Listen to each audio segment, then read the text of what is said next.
다시 한 번 더요. 걸림돌이 디딤돌로.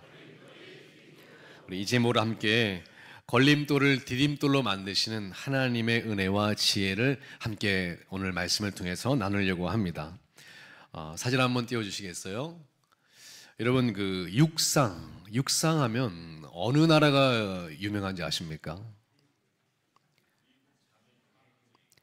네, 역시 그 이부 오신 분들은 또 수준이 또 있으시네요. 네. 미국, 자메이카, 또 어디죠? 일부 하니까 일부에서는 한국 나오던데 오니까요. 네.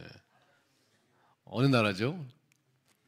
네, 따져보니까 압도적인 1위를 하는 나라가 미국이라는 나라입니다. 그래서 미국이 왜 압도적으로 1위를 하냐 물어보니까 많은 사람들이 있어서 그렇기도 하지만 이제는 스포츠 이제 육상 경기는 과학적인 부분이래요. 왜냐하면 이제 운동화 하나에도 육상 운동화 하나에도 엄청난 금액을 투자해서 이 작은 무게, 그 탄성 이런 것들을 다 연구해서 엄청난 과학의 결과물로 운동화가 만들어지는 거래요. 옷은 어떨까요? 공기 저항을 안 받으면서 가벼우면서 달릴 수 있는 특수 소재의 옷과 재질을 연구해서 준비합니다. 그리고 운동선수, 육상선수들이 먹는 식단도 정확하게 육상에 딱 맞는 식단을 짜서 연구하고요. 몸의 근육도 육상에 필요한 그 근육을 딱 맞출 수 있도록 오랜 데이터와 연구 결과로 과학적인 검증을 통해서 만들어내는 결과물로 운동선수, 육상선수들이 키워진다고 하는 거예요. 그러니까 과학이 너무나 중요한 분야가 되었다는 겁니다. 그런데 육상에서 1위는 미국인 걸 알겠는데 2위가 생소해요. 2위가 어느 나라일까요? 2위한 나라가 케냐라는 나라입니다. 케냐.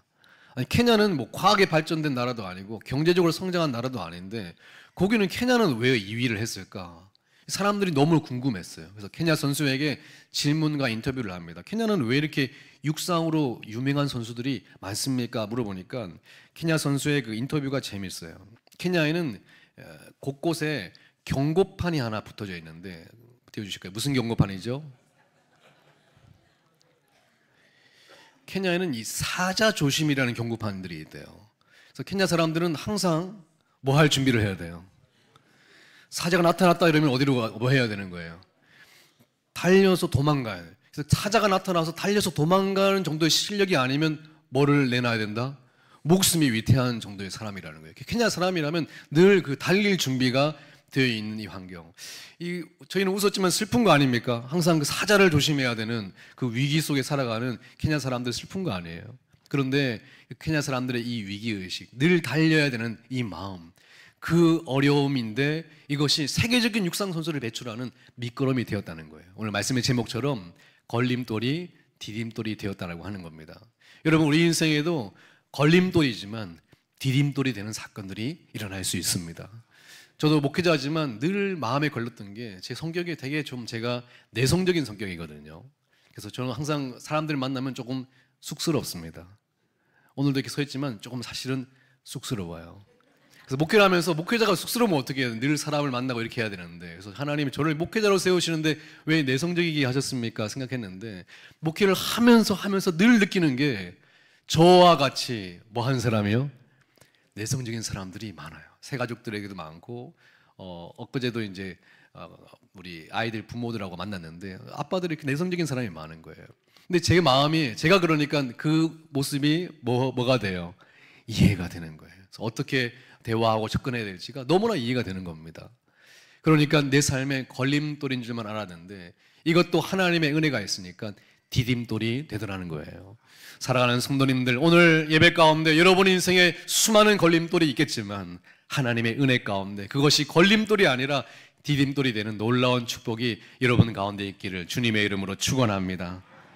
왜 이런 얘기를 하느냐? 오늘 에스더의 말씀이 그렇습니다. 계속 에스더 말씀을 보고 있는데요. 에스더 말씀은 유대인들이 나라가 망하고 페르시아로 노예로 끌려간 이야기라고 말씀을 드렸잖아요. 근데 숨죽이면서 노예로 살고 있는데, 그런데 유대인들의 원수, 이 원수 족속인 하만이 페르시아의 이인자가 되면서 유대인들을 싸그리 몰살시키려는 계획을 세운 거예요. 하루아침에 다 죽게 생겼어요. 이 위기 가운데 하나님이 왕후로 세웠던 에스더에게 사람을 보내주시죠. 누구를 보내주시죠? 모르드게를 보내서 하나님의 뜻을 전달합니다. 그래서 이 위기 가운데 유대인들이 몰살당하는 것이 아니라 승리하게 되는 놀라운 사건의 이야기가 바로 에스더서의 말씀이거든요. 그러니까 이 에스더서의 말씀이 그렇다는 거예요. 이 걸림돌이 디딤돌이 되는 거룩한 말씀의 승리가 있는 이 말씀이 에스더인데, 하나님께서 위기 가운데 어떻게 역사하느냐, 지난주처럼 말씀드렸던 것처럼 만남의 축복으로 사람을 보내주시더라 하는 거예요. 그냥 내버려 두시지 않으시고. 저는 이 말씀 좋아하는데요, 시편 107편 20절 말씀입니다. 우리 함께 읽어보겠습니다. 시작. 그가 그의 말씀을 보내어 그들을 고치시고 위험한 지경에서 건지. 우리 주님께서는 여러분이 위기 가운데 있을 때 내버려 두지 않으십니다. 뭘 보내주신다고요? 말씀을, 사람을 통해서, 환경을 통해서 하나님의 뜻과 말씀을 보내주시는데, 그것이 바로 만남의 축복이고 하나님이 허락하시는 위기 가운데의 축복입니다. 저는 여러분들이 이 위기 가운데 걸림돌을 디딤돌로 만드는 거룩한 하늘의 축복이 있는 성도님들 되시기를 주님의 이름으로 축원합니다. 오늘 이 만남의 축복, 하나님이 보내주신 이 축복을 온전히 누리는 세 가지 방법을 말씀을 드리려고 합니다. 이 손뼉도 이 손이 어떻게 해야 소리가 나는 거예요? 마주쳐야. 하나님이 사람의 축복을 주시고 말씀의 축복을 주시는데, 이것이 마주쳐야 하듯이 이것이 그냥 누리는 사람이 있고 누리지 못하는 사람도 있더라고요. 하나님이 당신의 백성들을 그냥 내버려 두신 적이 없는데, 하나님이 만남의 축복을 통해서, 말씀의 축복을 통해서 허락하시는데, 그것을 누리고 일어서는 성도가 있는가 하면 하나님이 보내주셔도 마주쳐서 소리가 나지 않는 성도들도 있다는 거예요. 오늘 에스더의 생에 나와 있는 그 세 가지 비결을 말씀을 드리려고 합니다. 첫 번째는 따라할까요? 받아들이는 태도. 하나님이 주셔도 그것을 뭐 해야 되는 거예요? 받아들여야 되는 거 아니겠습니까? 하나님이 말씀을 보내주셔도 그것을 받아들여야 되는 것이고, 하나님이 만남의 축복을 보내주셔도 그것을 받아들여야 되는데, 어느 날 저희가 받아들이지 못하는 어리석음이 있다라고 하는 겁니다. 지난주에 살펴본 것처럼 모르드게는 에스더에게 찾아가서 이야기를 합니다. 네가 지금 나서야 될 때라고. 그랬더니 에스더가 지금 상황이 그렇지 못하고 거절을 하죠. 그럴 때 모르드게가 강하게 하나님의 뜻을 전달합니다. 우리 13절 14절에 보시면 뭐라고 그럽니까? 너가 지금 홀로 목숨을 건지리라 생각하지 마라. 너가 지금 안 나서면 너와 너의 가정은 뭐 한다? 망할 것이다 하고 저주 같은 이야기를 하는 거예요. 네가 잘나서 왕후가 된 게 아니라 이때를 위함이 아닌지 아느냐 하고 강하게 이야기합니다. 기분이 어땠을까요? 저는 아무리 봐도 기분이 좋지 않았을 것 같아요. 아무리 그래도 그렇지 망한다고 하는 건 좀 그렇잖아요. 그런데 신기한 건 이 에스더가 그것을 어떻게 해요? 받아들이는 거예요. 따라합시다. 여러분 아멘 해볼까요? 시작. 아멘. 아멘하고 하나님의 뜻을 받아들이는 겁니다. 그때부터가 에스더에게 역사가 일어나기를 시작하는 거예요. 받아들이지 않으면 그냥 끝인 거예요. 그런데 받아들이는 순간부터가 역사가 있는지 믿으시기를 바랍니다. 보약도 뭐 해야 약이 되는 거예요? 먹어야. 집에 보약을 쌓아놔도 먹어야 약이 되는 거지, 우리 집에 보약이 많습니다 하는 그것이 무슨 상관이 있어요? 저는 교회 수십 년 다녔고 수많은 하나님의 말씀을 들었습니다. 이게 여러분에게 무슨 상관이 있냐고요. 아멘하고 내가 받아들이는 그것만큼 내게 능력이 되는 것입니다. 오늘도 하나님의 말씀이 여러분 가운데 주어질 때 아멘하고 받아들이시는 거룩한 지혜가 있기를 주님의 이름으로 축원합니다. 받아들이는 그것이 능력이라는 거예요. 신앙생활에 이것이 너무나 중요한데, 요한복음 1장 12절에 나와 있잖아요. 영접하는 자 곧 그 이름을 믿는 자들에게는 하나님의 자녀가 되는 권세를 주셨으니. 영접해야 되는 거예요. 주님이 보내주셔도 그 아들을 영접하는 자 곧 그 이름을 믿는 자들에게 역사하시는 것입니다. 맞습니까? 영접해야 돼요. 우리의 믿음이 그렇게 시작했고, 하나님의 말씀을 받아들이면서 시작했고, 주님의 율례를 받아들이면서 시작했고, 주님의 뜻을 받아들이면서 시작했던 우리가 어느 날 점점 마음이 굳어져서 받아들이지 못하는 그 순간부터 우리는 멈추고 방황하기를 시작한다는 거예요. 여러분 솔로몬 아십니까? 솔로몬이 1000번째 예배를 드렸잖아요. 주님이 너무 이쁘셨는지 솔로몬아 솔로몬아 내가 너에게 무엇을 줄까 했더니 솔로몬이 저 부귀영화 필요 없습니다. 저 이거 주십시오라고 딱 기도했는데 뭘 기도했죠? 네. 많은 사람이 지혜를 구했다고 얘기하지만 사실 성경을 보면 지혜라고 나와 있지가 않아요. 열왕기상 3장 9절에 보면 솔로몬이 진짜 구했던 것이 무엇인지 여러분 함께 읽어보겠습니다. 시작. 누가 주의 이 많은 백성을 재판할 수 있사오리까? 듣는 마음을 종에게 주사 주의 백성을 재판하여 선악을 분별하게 하오. 이것이 솔로몬이 구했던 기도예요. 무슨 마음을 달라고 했다고요? 듣는 마음을 구했어요. 주님의 백성들을 올바르게 재판해야 되는데 저에게 듣는 마음을 허락하여 주옵소서. 하나님으로부터 듣게 하여 주시옵소서. 그랬더니 주님께서 솔로몬아, 네가 뭘 구하는도다? 지혜를 구하는구나. 성경에 나와 있는 지혜가 뭔지 아세요? 똑똑한 게 아니에요. 하나님께로부터 듣는 마음입니다. 맞습니까? 어느 날 우리가 하나님께로부터 듣고 받아들이려고 하는 마음이 없어지는 순간 우리는 위험한 사람이 되어지는 거예요. 여러분, 아이들 초등학교 때 어느 누구를 존경하십니까? 물었더니 제일 많이 나왔던 인물 1위가 유재석이라는 사람이더라고 보니까요. 유재석 씨는 MC로 유명한데 두 사람이 많이 비교가 됩니다. 강호동 씨와 유재석 씨가 비교되는데 많은 사람들이 연구해 보니까 너무 둘 사람 다 잘하는데 그래도 많은 사람들이 유재석 씨가 더 뛰어난다고 평가를 해요. 왜 그러냐 보니까 전문가가 평가하기를 그렇습니다. 강호동 씨는 많은 사람들과 같이 하다 보고 결정적인 순간에 가장 멋진 말을 누가 해요? 본인이 마무리를 짓고 본인의 가장 멋진 말을 본인이 하는 스타일이래요. 근데 유재석 씨는 같이 있다 보면 가장 멋진 말을 누가 할 수 있도록요? 함께 나온 게스트가 할 수 있도록 질문해주고 상대방을 세워주는 사람이라고 하는 거예요.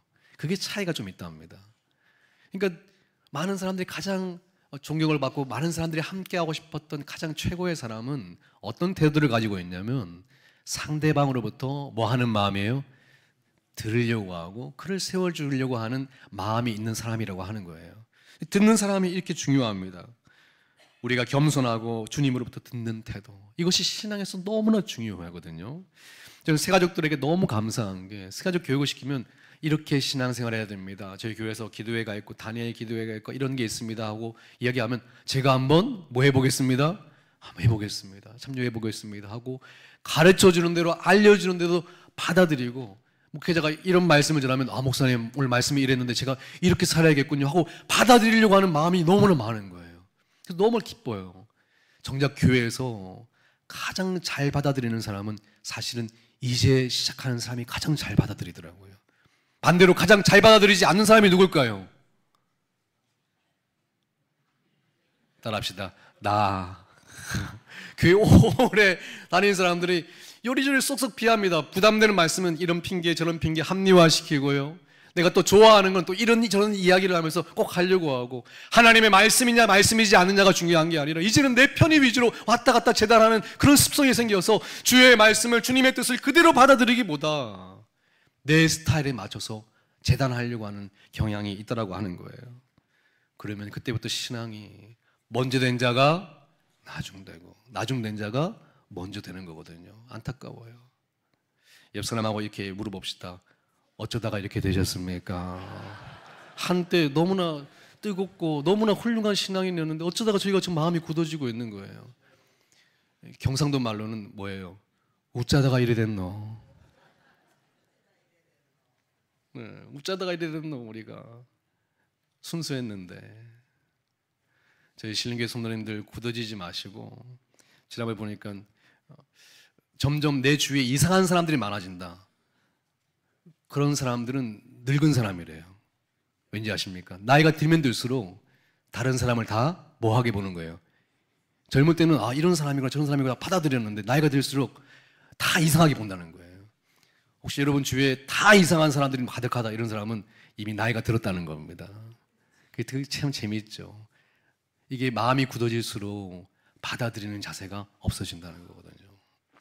저희 신림교회 가족들은 끝까지 부드러워지시고 끝까지 잘 받아내시는 주님의 축복이 있는 사람이 되기를 바랍니다. 그게 바로 저희들이잖아요. 이 너무나 중요한 태도예요. 두 번째 중요한 태도는 따라해 볼까요? 도전하는 태도. 처음에는 에스더가 당신이 나서야 된다 했을 때 에스더가 주저했거든요.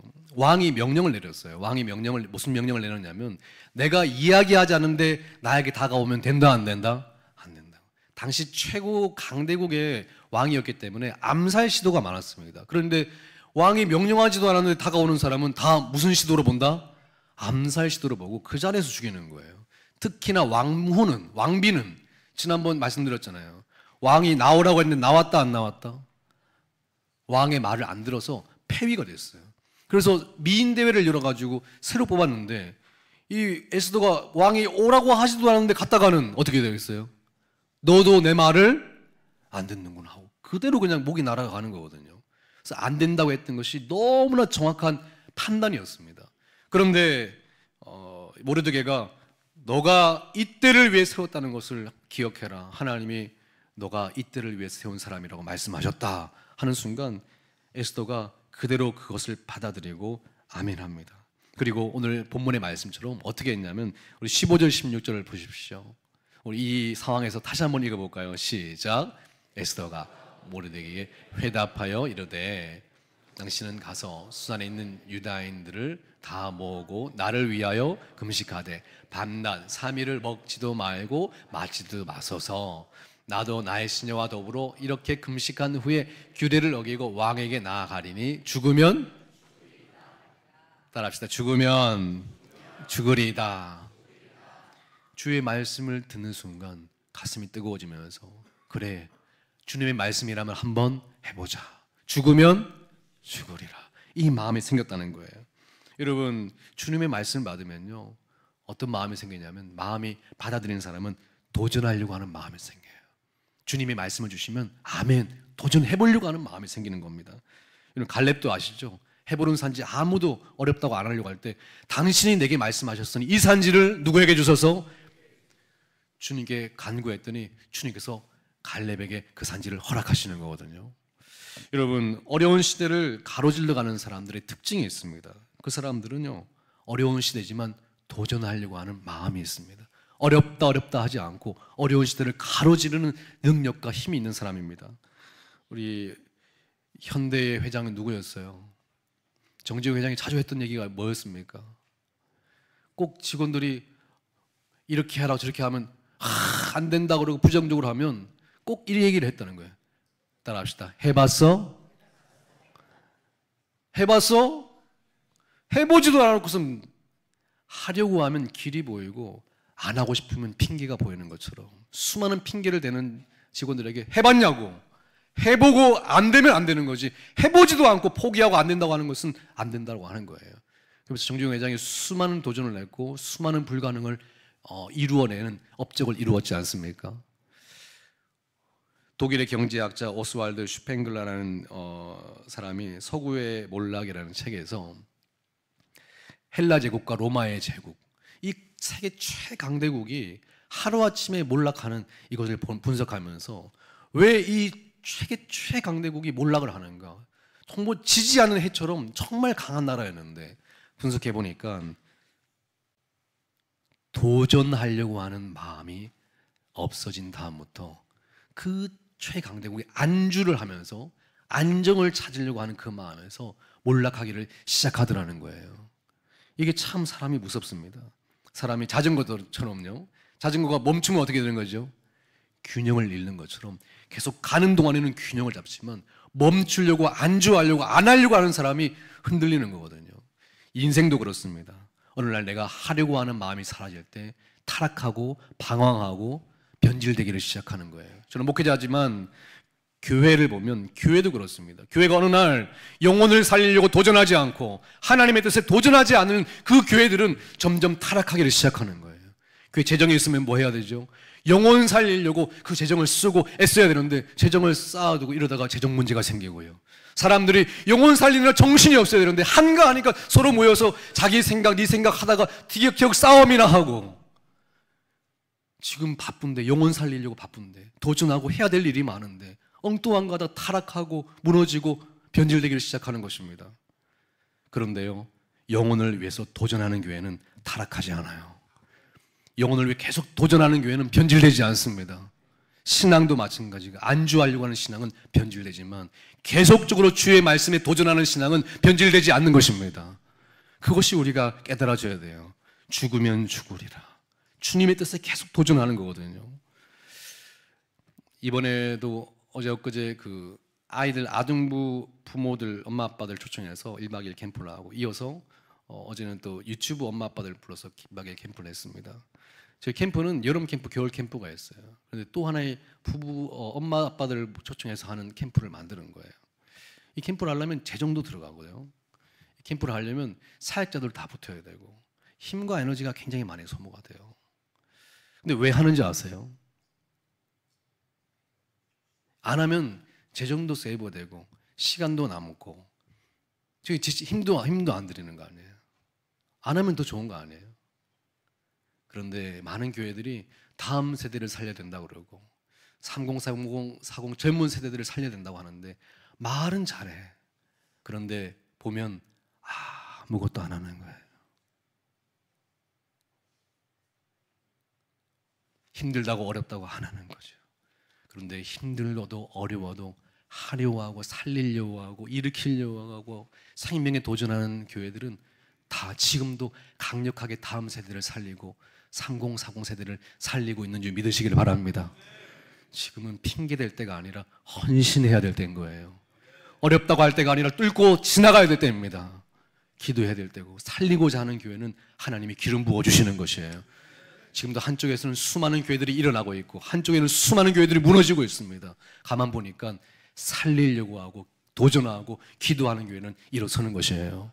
저희 신림교회는 일으키는 교회, 살리는 교회가 되기를 바랍니다. 시간이 없어요. 한가하게 변질되고 타락할 시간이 없어요.